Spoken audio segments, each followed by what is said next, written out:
fail forward. You won't break. Fail forward.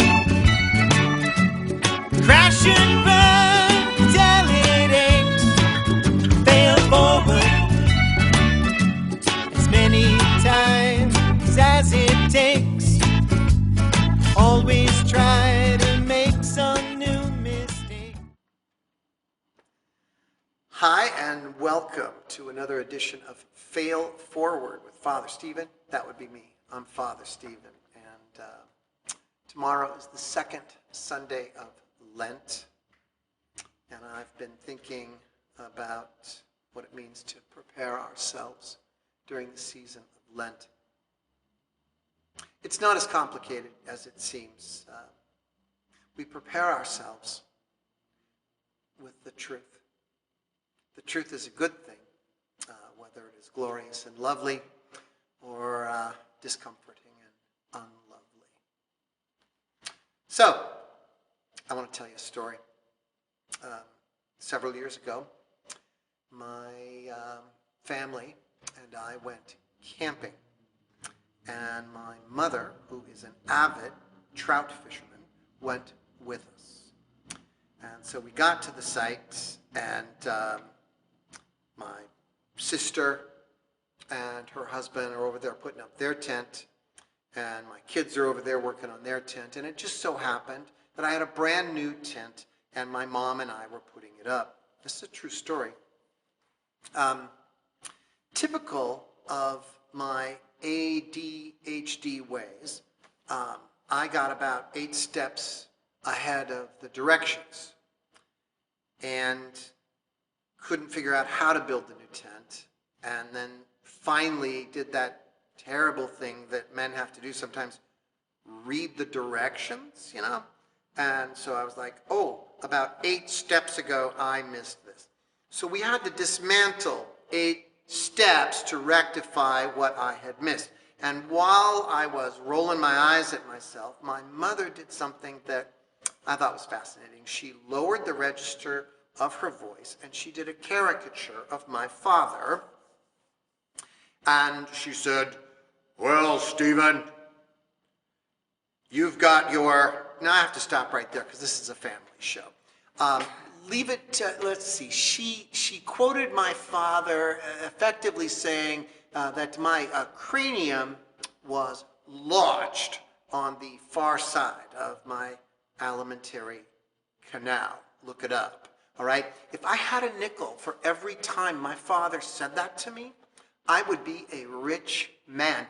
It echoes in my head.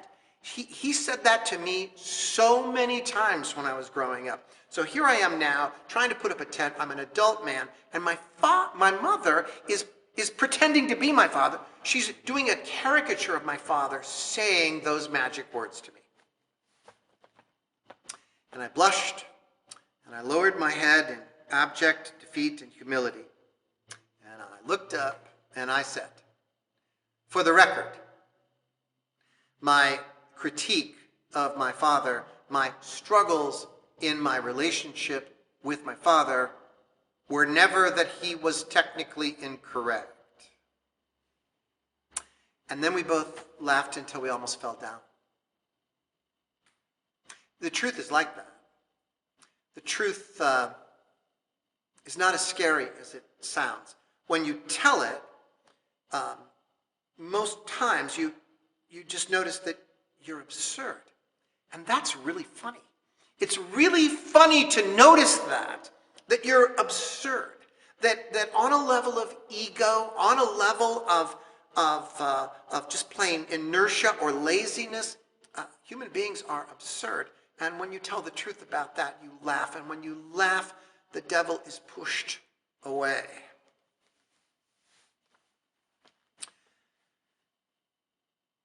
I have a hamster brain. And it affects all the areas of my life, including my spirituality.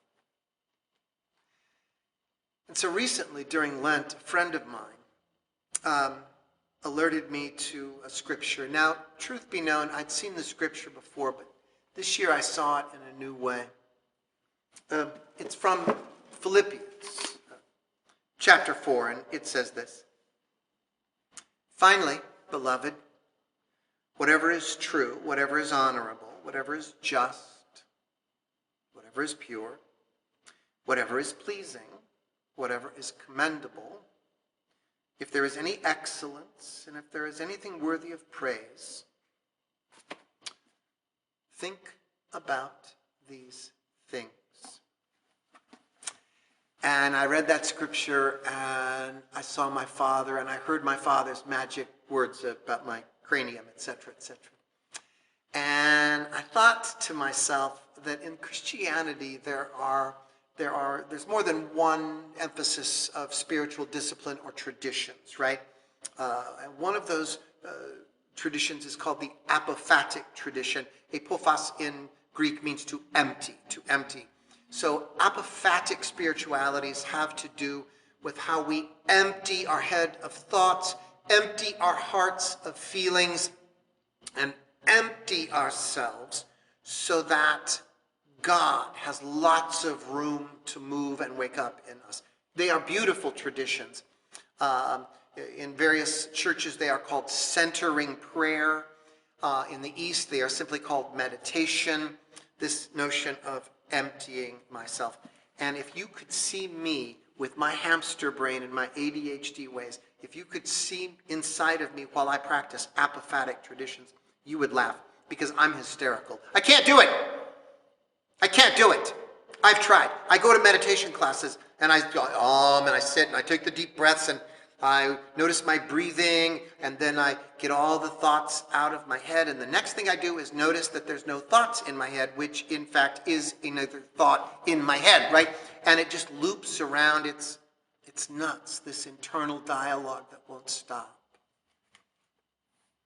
Well, there's another tradition in our church called the cataphatic traditions, and that has to do with giving your brain and your spirit and your heart something to do while you seek God.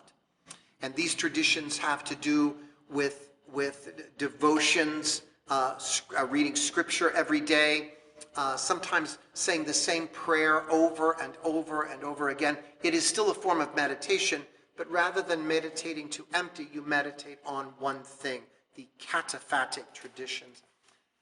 That was a long way of saying that one way to reduce the chance of hearing my father's magic words is to notice that the book of Philippians agrees with my father that Stephen's brain needs something to do. So Philippians says, think on these things. Now listen again carefully. Think on these things. Truth. Honor. Justice. Purity. What is pleasing? What is commendable? Excellence. What is worthy of praise? What a list, right? What a list. I can sit and I can hold those words on a piece of paper and I can take a breath and I can think on those things. You see, without the bridle of something to think about, my brain will think of things, but my list goes like this. I will think of the couch, the remote control for the TV. I will think on whether you like me. I will think of myself. I will think of my hurt feelings. I will think of dinner. I will think of myself. Did I already mention that? I will think of beer. I will think of myself.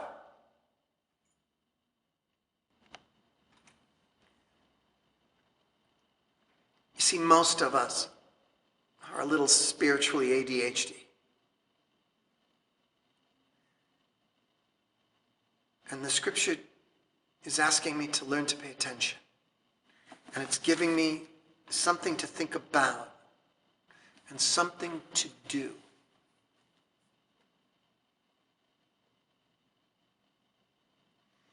That's the truth. And in Lent, it's really important to tell the truth. Oh, God already knows the truth. It's you who needs to know the truth. Come back soon for another edition of Fail Forward. Here's the strangest wish I ever wished for someone that I love. But if ever there was someone whom this wish was thinking of, well, I wish you chaos and the fire and the wrenching of the womb. I hope some misery grabs you by the neck and drags you from the tomb. And when this life is finished shaking you across the threshing floor, it's not likely that you'll ever choose the life you had before.